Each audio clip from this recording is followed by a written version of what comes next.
Istri saya, maaf, haidnya tidak lancar. Suatu waktu seperti biasa, ada bercak dikira haid, jadi tidak sholat. Ternyata kemudian istri hamil. Jadi yang waktu itu telah haid, apakah sholat tinggal itu diqadha? Diqadha.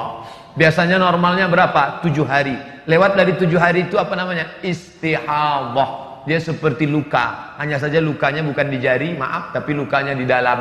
Maka orang yang istihadhah, cara mencari tulisan istihadhah, buka Google, Somat Moroko istihadhah. Bukan berarti somat sedang istihadhah. Maksudnya somat Moroko sedang menulis. Kenapa Ustadz di ujungnya mesti Moroko? Karena kalau ditulis sekedar somat, enter, yang keluar Bang Somat, sinetron.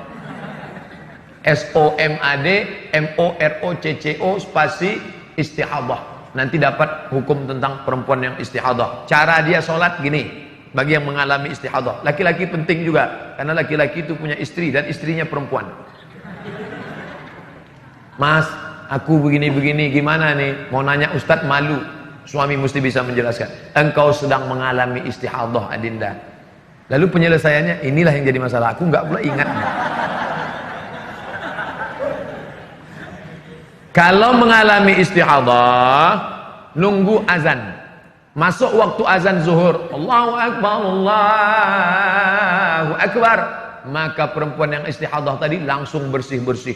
Bersihkan semua bersih. Habis itu maaf, dia pakai pembalut. Habis itu dia berwuduk, langsung sholat.